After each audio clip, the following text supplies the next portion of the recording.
ہم اپنے پیغمبر کی آمد والی تاریخ کی خوشی مناتے ہیں. تاریخ میں ہے اسی تاریخ میں میرے پیغمبر علیہ الصلوۃ والسلام اس خاکدان گیتی پر تشریف لائے اور اسی 12 ربیع الاول کی تاریخ میں آپ کا وصال.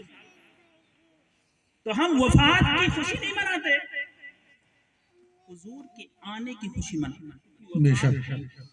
وفات کا غم منانا جائز 3 دن تک حکم ہے, 3 دن سے زیادہ جائز نہیں.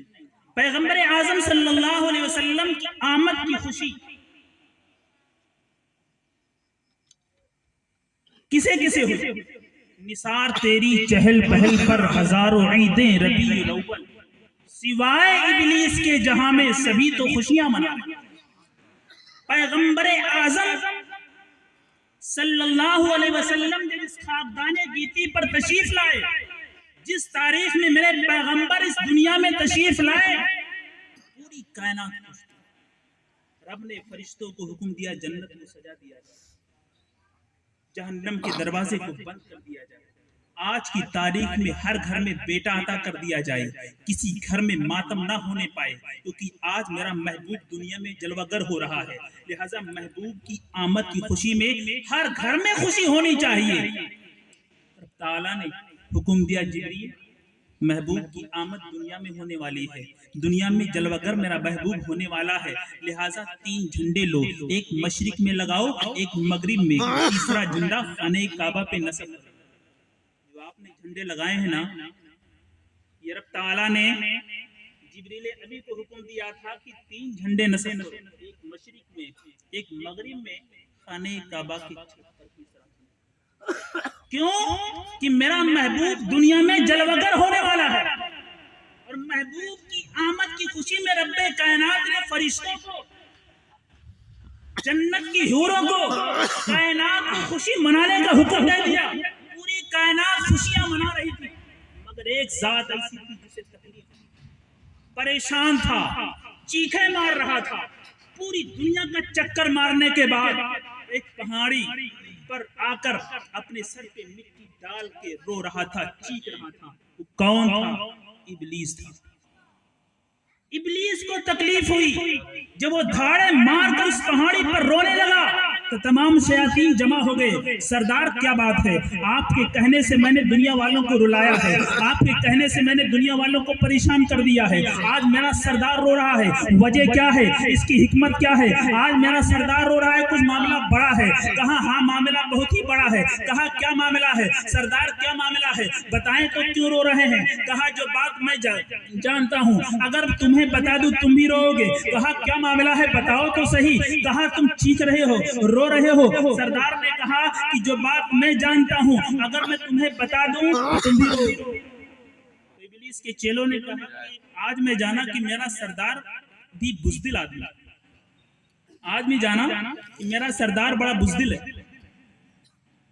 ابلیس نے کہا کہ میں بزدل نہیں ہوں, پہلوان آدمی ہوں. میری طاقت کا لوہا جاننا چاہتے ہو تو آدم سے پوچھو, میں نے انہیں جنت سے باہر کرا دیا. میری طاقت کا لوہا جاننا چاہتے ہو تو نوح علیہ السلام کے بیٹے کو دیکھو. نوح علیہ السلام کے بعد نبوت کو ختم کرا دی, ان کے بیٹے کو کفر میں ڈھکیل دیا. میری طاقت کا لوہا دیکھنا چاہتے ہو, موسیٰ پیغمبر کی امت کو میں نے گمراہ کر دیا. میں آج بھی طاقتور ہوں. کہا پھر اتنا پریشان ہونے کی وجہ کیا ہے, کیوں چیخ رہے ہو, کیوں چلا رہے ہو؟ کہا بات اصل یہ ہے, آج نبی آخر الزمان صلی اللہ علیہ وسلم اس خاکدان گیتی پر تشریف لے. ابلیس کی چلوں نے کہا کیا ہوا, جیسے اور نبی آئے تھے یہ بھی آئے ہیں, جیسے اور نبیوں کی امت کو میں نے گمراہ کیا ان کی امت کو بھی گمراہ کریں گے, کون سی نئی بات ہے؟ ابلیس نے کہا وہ نبی اور تھے, یہ نبی اور ہے. وہ نبی اور تڑپ کے بولو, تڑپ کے بولو سبحان اللہ. وہ نبی اور تھے, یہ نبی اور ہیں. وہ موسیٰ کلیم اللہ تھے, نوح علیہ السلام تھے. امت لگام پہ نہیں آئی, امت قبضے میں نہیں آئی، امت نے نہیں مانا، رب کی بارگاہ میں بددعا کر دی، امت ہلاک ہو گئی. لیکن یہ پیغمبر ایسا پیغمبر ہے کہ اس کی امت اس پر ظلم ڈھائے گی، مگر یہ اپنے رب کی بارگاہ میں اپنی امت کے لیے ہدایت کی دعا کرتا ہے. بے شک بے شک سبحان اللہ. اس پیغمبر کا مقام یہ ہے کہ جب تک اس کی امت جنت میں نہیں چلی جائے گی، یہ پیغمبر جنت میں نہیں جائے گا. واہ واہ سبحان اللہ. یہ دنیا میں آنے سے پہلے اپنے رب سے اپنی امت کی بخشش کی ضمانت لے کر آیا ہے، اور دنیا میں جب تک رہے گا امت کی بخشش کی فکر کرتا رہے گا، اور کل قیامت کا دن ہوگا اس کی امت سامنے ہوگی، رب کی بارگاہ میں مچل جائے گا. رب تعالیٰ اس محبوب کی بات کو رد نہیں فرمائے گا. یہ محبوب جسے کہہ دے گا اللہ تعالیٰ اسے جنت عطا کر دے گا. سبحان اللہ سبحان یہ مقام، یہ مرتبہ میرے پیغمبر کو عطا فرمایا میرے رب نے. جشن میلاد النبی میں آنے والوں، میلاد کسے منانا چاہیے؟ میلاد کسے منانا چاہیے؟ میلاد اس بیٹی کو منانا چاہیے جو پیدا ہوتی ہی زندہ دفن کر دی جاتی تھی.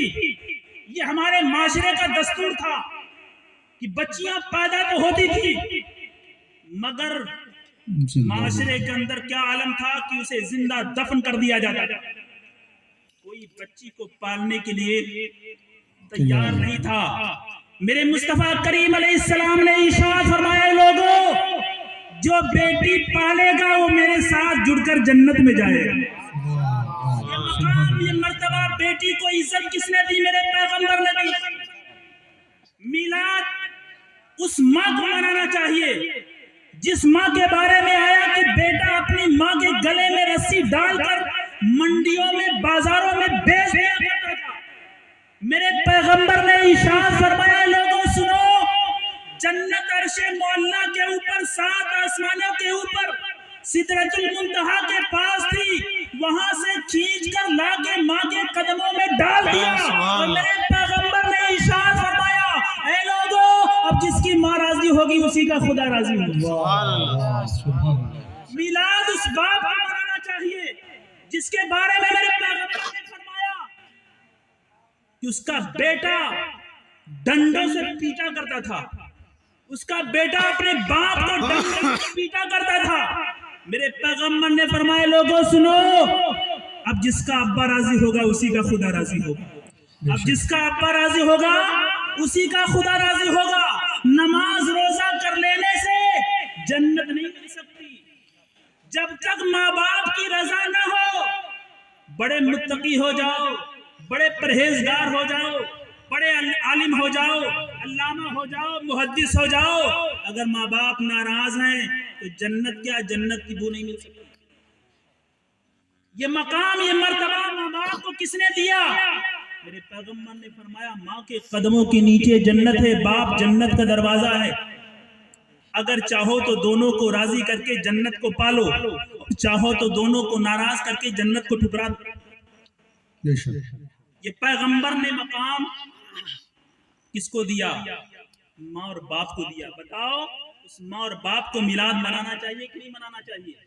اور میلاد اس غریب کو منانا چاہیے جس کے بارے میں آیا کہ لوگ غریبوں کو بازاروں میں جانوروں کے بھاؤ بیچا کرتے تھے، ان کی کوئی قدر نہیں رہتی تھی.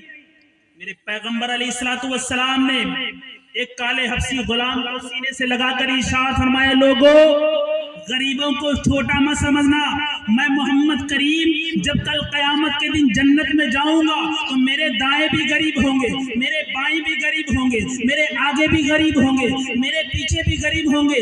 میں ان غریبوں امیر لوگ کو ویٹنگ لسٹ میں ہوں گے، 500 سال کے بعد جنت میں جائیں گے، لیکن میں محمد کریم ان غریبوں کے لیے اپنے رب کی بارگاہ میں 500 سال پہلے جنت کھلوا کے جنت عطا کروں. سبحان اللہ سبحان اللہ. میلاد اس غریب کو بھی منانا چاہیے جس کو یہ مقام میرے پیغمبر نے عطا فرمایا. اور میلاد اس بہن کو بھی منانا چاہیے جس کے بارے میں میرے پیغمبر علیہ السلام نے ارشاد فرمایا، جس کے باپ کا انتقال ہوا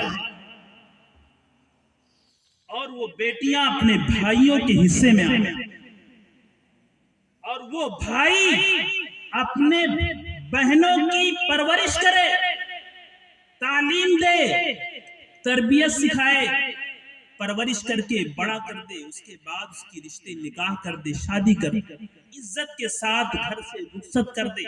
میرے پیغمبر علیہ السلام فرماتے ہیں نا، جو میری دو انگلیاں ہیں نا، دونوں انگلیاں سٹی ہوئی ہیں نا، اسی طریقے سے وہ میرے ساتھ جڑ کر جنت میں جائے گا۔ واہ واہ سبحان اللہ بتاؤ اس بہن کو میلاد منانا چاہیے کہ نہیں منانا چاہیے، جس کو میرے پیغمبر نے یہ عزت عطا فرمائی؟ اور میلاد اس بیوہ جس کا شوہر انتقال کر گیا۔ میرے پیغمبر علیہ السلام نے حضرت خدیجہ سے نکاح کر کے فرمایا، اے لوگوں، جس نے کسی بیوہ کی خدمت کی، اس کا سہارا بنا، اس نے میری سنت پر عمل کیا، کل قیامت کے دن وہ میرے ساتھ جڑ کر جنت میں جائے گا۔ اور میلاد اس طلاق یافتہ بیٹے کو بھی منانا جو اپنے سسرال میں گزارا نہ کر پائی، سسرال والوں نے دھتکار دیا، شوہر نے دھتکار دیا، کسی بھی بنیاد پر،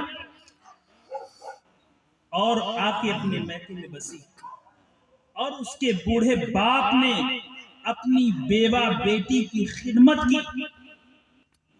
میرے آقا جناب محمد رسول اللہ صلی اللہ علیہ وسلم ارشاد فرماتے ہیں کہ میں ان کا سفارشی بنوں گا، میں ان کا سفارشی بن کر انہیں جنت عطا کروں گا۔ بتائیے میلاد کس کو نہیں منانا چاہیے؟ میلاد ہر اس طبقے کو منانا چاہیے۔